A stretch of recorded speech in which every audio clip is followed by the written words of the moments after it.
घर में चहल पहल थी। बच्चे खुशी से चहक रहे थे।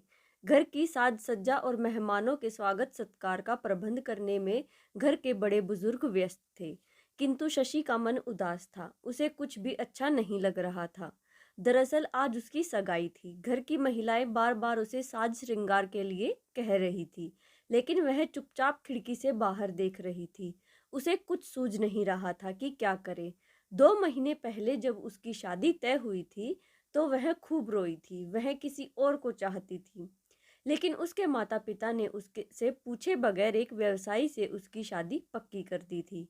वह अभी शहर में हॉस्टल में रहकर बीएड कर रही थी। वहीं अपने साथ पढ़ने वाले राकेश को वह दिल दे बैठी थी, लेकिन उसने यह बात अपने माता पिता को नहीं बताई थी, क्योंकि वह खुद या राकेश अभी अपने पैरों पर खड़े नहीं हो पाए थे।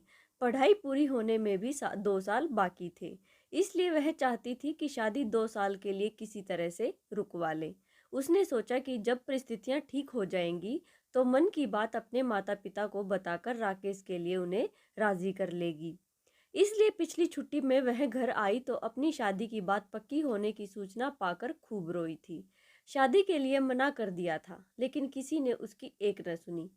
पिताजी तो एकदम भड़क गए और चिल्लाते हुए बोले थे, शादी वहीं होगी जहां मैं चाहूंगा। राकेश को उसने फोन पर ये बातें बताई थी। वह घबरा गया था। उसने कहा था, शशि तुम शादी के लिए मना कर दो। नहीं, यह इतना आसान नहीं है। पिताजी मानने को तैयार नहीं है, लेकिन मैं कैसे रहूंगा? अकेला हो जाऊंगा तुम्हारे बिना। मैं भी तुम्हारे बिना जी नहीं पाऊंगी। राकेश, शशि का गला भर आया था। एक काम करो, तुम पहले हॉस्टल आ जाओ, कोई उपाय निकालते हैं। राकेश ने कहा था, मैं रेलवे स्टेशन पर तुम्हारा इंतजार करूंगा, 2 नंबर गेट पर मिलना। वहीं से दोनों हॉस्टल चलेंगे। उदास स्वर में शशि बोली थी, ठीक है, मैं 2 नंबर गेट पर तुम्हारा इंतजार करूंगी। तय योजना के अनुसार शशि रेल से उतरकर 2 नंबर गेट पर खड़ी हो गई। तभी एक कार आकर शशि के पास रुकी। उसमें से राकेश बाहर निकला और शशि के गले लगकर बोला, मैं तुम्हारे बिना नहीं रह सकता। शशि रोआसी होकर राकेश ने कहा, आओ गाड़ी में बैठकर बातें करते हैं। राकेश कितना सच्चा है, शशि ने सोचा। तभी हॉस्टल जाने के लिए गाड़ी ले आया, नहीं तो ऑटो से 20 रुपए में पहुंचती। 2 किलोमीटर दूर ही है हॉस्टल। गाड़ी में बैठते ही राकेश ने शशि का हाथ अपने हाथ में लेकर कहा, शशि मैं तुमसे प्यार करता हूँ, तुम नहीं मिली तो अपनी जान दे दूंगा। कार सड़क पर दौड़ने लगी। शशि बोली, नहीं राकेश, ऐसा नहीं करना। मैं तुम्हारी हूँ और हमेशा तुम्हारी ही रहूंगी। इसके लिए मैंने एक उपाय सोचा है, राकेश ने कहा। क्या? शशि बोली, हम लोग शादी कर लेते हैं और अपनी नई जिंदगी शुरू करते हैं। शशि आश्चर्यचकित होकर बोली, यह क्या कह रहे हो? तुम्हारा दिमाग तो ठीक है ना? तुम्हें मुझे पर विश्वास नहीं है? तभी उसने ड्राइवर से कार रोकने को कहा। कार एक पुल पर पहुंच गई थी। नीचे नदी बह रही थी। राकेश कार से बाहर आकर बोला, तुम शादी के लिए हाँ नहीं कहोगी तो मैं इसी पुल से नदी में कूदकर जान दे दूंगा। यह कहकर राकेश पुल की तरफ बढ़ने लगा। यह क्या कर रहे हो राकेश? शशि घबरा गई। तो मैं जीकर क्या करूंगा? चलो मैं तुम्हारी बात मानती हूँ, लेकिन जान मत दो। यह कहकर उसने राकेश को खींचकर वापस कार में बिठा दिया और खुद भी बगल में बैठकर बोली, लेकिन यह सब होगा कैसे? शशि के हाथों को अपने सीने से लगाकर राकेश बोला, अगर तुम तैयार हो तो सब हो जाएगा। हम दोनों आज ही शादी करेंगे। शशि चकित रह गई। इस निर्णय पर वह कांप रही थी। उसकी समझ में नहीं आ रहा था कि क्या करे। न कहे तो प्यार टूट जाता और राकेश जान दे देता। हाँ कहे तो माता पिता, रिश्तेदार और समाज के गुस्से का शिकार बनना पड़ेगा। क्या सोच रही हो? राकेश ने पूछा। शशि बोली, यह सब अचानक और इतनी जल्दी ठीक नहीं है। मुझे कुछ सोचने समझने का समय तो दो। इसका मतलब तुम्हें मुझसे प्यार नहीं है? ठीक है, मत करो शादी, मैं भी जिंदा नहीं रहूंगा। अरे यह क्या कह रहे हो? मैं तैयार हूँ, लेकिन शादी कोई खेल नहीं है। कैसे शादी होगी? हम कहाँ रहेंगे? घर के लोग नाराज होंगे तो क्या करेंगे? हमारी पढ़ाई का क्या होगा? शशि ने कहा, तुम इसकी चिंता मत करो, मैं सब संभाल लूंगा। एक बार शादी हो जाने दो, कुछ दिनों बाद सब मान जाएंगे। वैसे अब हम बालिग हैं, अपने जीवन का फैसला स्वयं ले सकते हैं, राकेश ने समझाया। लेकिन मुझे बहुत डर लग रहा है। मैं हूं ना, डरने की क्या बात है। चलो फिर ठीक है, मैं तैयार हूँ। डरते डरते शशि ने शादी के लिए हामी भर दी। वह किसी भी कीमत पर अपना प्यार खोना नहीं चाहती थी। राकेश खुश होकर बोला, तुम कितनी अच्छी हो। थोड़ी देर बाद कार एक होटल के गेट पर रुकी। राकेश बोला, डरो नहीं, सब ठीक हो जाएगा। हम लोग आज ही शादी कर लेंगे, लेकिन किसी को बताना नहीं। शादी के बाद कुछ दिन हम लोग हॉस्टल में ही रहेंगे। 15 दिन बाद मैं तुम्हें अपने घर ले चलूंगा। मेरी माँ अपनी बहू को देखना चाहती है, वे होंगी। तो क्या तुमने अपनी मम्मी पापा को सब कुछ बता दिया? नहीं, सिर्फ मम्मी को, क्योंकि मम्मी को गठिया है, ज़्यादा चल फिर नहीं पाती, इसलिए वे जल्दी बहू को घर लाना चाहती हैं। किंतु पापा नहीं चाहते कि मेरी शादी हो। वे चाहते हैं कि मैं पहले पढ़ लिख कर अपने पैरों पर खड़ा हो जाऊं।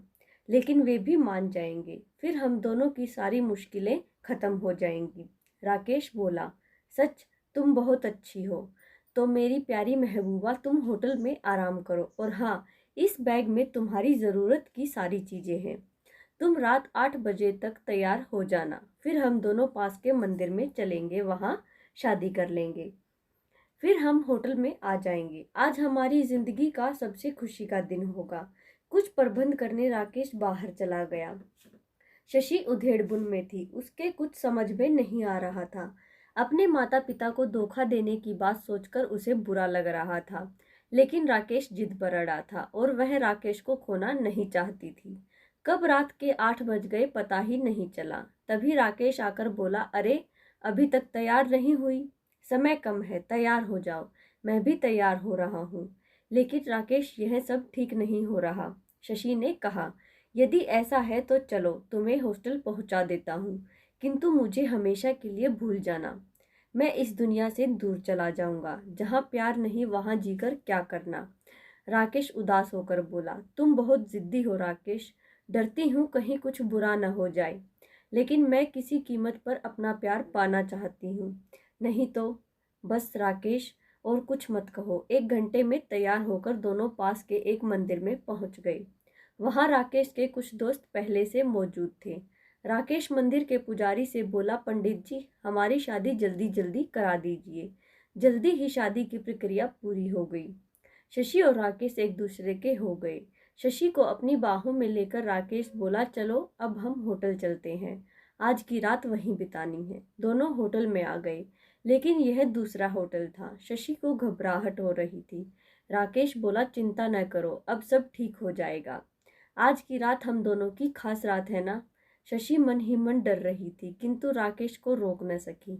फिर उसे भी अच्छा लगने लगा था। दोनों एक दूसरे में समा गए। कब 2 घंटे बीत गए पता ही नहीं चला। थक गई ना? चलो पानी पी लो और सो जाओ। पानी का गिलास शशि की तरफ बढ़ाते हुए राकेश बोला। शशि ने पानी पी लिया। जल्द ही उसे नींद आने लगी, वह सो गई। सुबह जब शशि की नींद खुली तो वह हक्का बक्का रह गई। उसके शरीर पर एक भी वस्त्र नहीं था। उसके मुंह से चीख निकल गई जब उसने देखा कि कमरे में राकेश के अलावा 3 और लड़के थे, सब मुस्कुरा रहे थे। तभी राकेश बोला, चुप रहो जाने मन, यहाँ तुम्हारी आवाज़ सुनने वाला कोई नहीं है। ज़्यादा इधर उधर की तो तेरी आवाज़ को हमेशा के लिए खामोश कर देंगे। यह तुमने अच्छा नहीं किया राकेश। अपने शरीर को ढकने का प्रयास करती हुई शशि रोने लगी। तुमने मुझे बर्बाद कर दिया। मैं सबको बता दूंगी, पुलिस में शिकायत करूंगी। नहीं, तुम ऐसा नहीं करोगी, अन्यथा हम तुम्हें जिंदा नहीं छोड़ेंगे। वैसे ऐसा करोगी तो तुम खुद ही बदनाम होगी। कहकर राकेश हंसने लगा।